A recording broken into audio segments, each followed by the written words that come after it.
these guys have created a strategy of diverting the focus and attention of the people to the prophecies. And then, as you know, many of these prophecies never come to pass.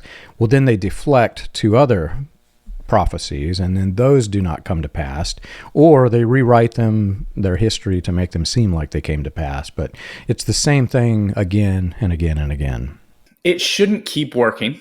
It shouldn't keep being this thing that, like, it feels like it makes sense in the 1930s, 40s, when you have isolation, where communities don't talk with one another, where there's not good records of stuff. But in the technology day and age, where we can pull all of these things up and there's recordings and stuff, it seems that, it's the whole fool me once, shame on you, fool me twice, shame on me sort of thing. It's like it makes sense why a lot of people get sucked into it. For me, it's more difficult to realize why people stay in it once you realize that these prophecies aren't real. I know it is difficult, and I think that's what's crazy. Even right now, what we're dealing with at IHOPKC is you have all of the information has been coming out, all of the previous prophecies. I mean, Mike Bickle and a lot of the IHOPKC speakers and individuals, leaders, recorded everything that they ever did. So you can go back to the 1983 prophetic message that Mike Bickle shared with Bob Jones, and you can listen and you can kind of take that and measure it up against what has happened in real life. And it's pretty easy to be like, okay, well, this was just off. There's no, you promised these particular things were going to happen, and they either didn't happen at all, or it's really loose how they're connected. And so it is pretty surprising to me that it continues to sustain itself. I totally understand for the people who were first grafted into that community. It's really hard when it's kind of like love bombing or it's like talking to someone who the first time they fall in love with someone, and there's this individual who's just speaking them up, and you try to tell your little sister or your daughter or whoever that, no, this isn't real. They're just telling you all of these things to win you over, but there isn't substance behind it. It's hard to tell someone who's just like bright-eyed fallen in love for the first time. And but yeah, then after a while, when it is clear that there was not substance to that stuff, then it becomes upon the individual to take the responsibility to get out of those situations. Harder said than done, but yeah. It is hard, and in many ways, it's like peeling an onion. You realize that the outer skin is incorrect, so you peel it off. Well, then the layer that's underneath is also incorrect, and you peel it off. Yeah. Well, there's something inside of every single human being that they don't want to accept that every single bit of it was false. And so they'll try to, in the form of an onion, they'll try to hold the inner core together, and not realizing that the core is incorrect. And there was just layers upon layers upon layers of indoctrination to get to the level that you experienced, that I experienced. And it's really difficult to tell somebody that the inner core is incorrect whenever everybody's just looking at the surface. The example in the Branham cults, Branham's most famous prophecy that failed was the 1977 end of the world. We're obviously still alive. It's, 2024.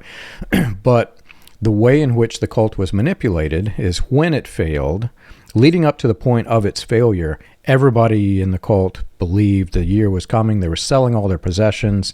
Some were moving to different countries even because of the weirdness. But everybody believed it because it was a prophecy. Well, when it failed, then the leaders of the movement began teaching and indoctrinating the people that instead of a prophecy, it was a prediction by a prophet. And therefore, there was this fine line in the sand between a false prophecy and a false prediction, which, to somebody on the outside, they look at that and scratch their heads and think, well, if you've got a prophet who's claiming that his fortune telling is prophecies, and one of the fortune tellings is a prediction, how is that different from a prophecy? And so if anybody outside looking in, you can't even explain it to the people who are on the inside. But I defended it left and right, even as a high school teenager. I'm trying to explain why the world did not end in 1977 to some people. Same thing with IHOP. You look at some of the prophecies that you have listed here, and they're obviously failed prophecies, but the way that people are indoctrinated, they can't look deeper than the surface to understand until after they escape, and then they're like, well, what just happened to me? Yeah, 100%. And I think that idea, the analogy of the onion and the layers, where some will just go one layer deep or two layer deep, or none at all.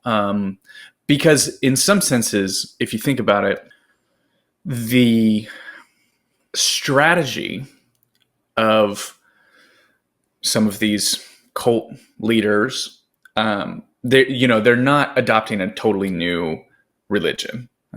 It's not, teaching people a new God, and it's all their own thing. It's layered on top of Christianity. And so because it's layered on top of Christianity, there's this fear when you are a follower of this prophet that if you remove certain layers, you're eventually going to get down to the point where you're going to lose your faith entirely. And that's terrifying, that people don't want to lose their faith. They don't want to lose their faith in God or Jesus. And so there's that sort of mentality. I had it myself. There was always, if I question Mike, if I question my dad, then where do I stop questioning? Where do I stop cutting back the layers to the point of like, do I even believe in God anymore? And I think that for some people, that keeps them from cutting through the first top layers that are clearly false, right? And because there's just I don't want to stop. I'm worried that I won't stop once I start going, and I need that core foundation. If I don't have God, then who do I have? If I don't have Jesus, then what am I? If I don't even have, this charismatic version of Jesus, and it builds back up. And I've recognized, even in my speaking out against my father and Mike and others, a lot of the things on the surface level that I'm saying are like pretty undeniable, especially with Mike and my dad, of just like, hey, this was what was going on. These were the false prophecies that were going on, and this was the abuse that was going on. And it's really not a matter of opinion. It's not one person's faith or other. Like, that is what happened. Whether or not you recognize that, we'll see. But you've seen these people who can't even recognize this first bit, because if they cut there, who knows where they will stop. And then also there's this uncomfortability of, if I go two more layers than everyone else does, it's really difficult to know when to stop. Like, there's a lot of people who are like, okay, Mike, we're realizing Mike was not who he said he was. And so there's that removing of like, okay, well, there was Mike who is a little bit sinister, but the rest of the IHOP prophecy, the rest of the world, that we keep intact, and are only going to be able to go so far. And it's frankly, it's just, I totally understand it. You want to preserve this is a lot of what people rely on for their understanding of themselves, for their understanding of their world, for, how they raise their family, how they, base their marriage, for all of these different things. And if you have it's kind of become that sort of cornerstone set of beliefs that if you remove that cornerstone, everything comes crashing down. And so it makes sense why people aren't able to like cut through the layers. I would hope that listening to either this podcast series or just any of the people speaking out, I would hope that people would have the courage and to start removing it layer by layer, and recognizing, like you said, once you get out, there's a lot of the thing that I've seen with people is that as soon as they step out, they're like, oh, I'm fine.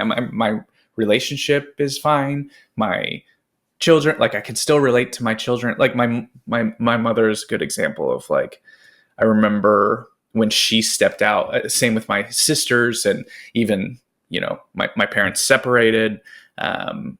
And there was a really kind of tumultuous time for a couple years.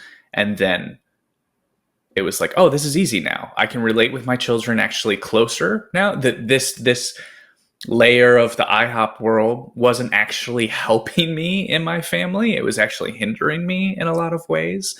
And so even my relationship with my own mother, like over the last 5-6 years, I have been able to become way closer to my mom once we stepped out of this world, for a variety of reasons. And so I think people get scared that their whole life is going to fall apart if they remove these particular layers. But I've largely seen that it is good. It might be hard for a little while. Like there's always a little bit of a shaking kind of reckoning time.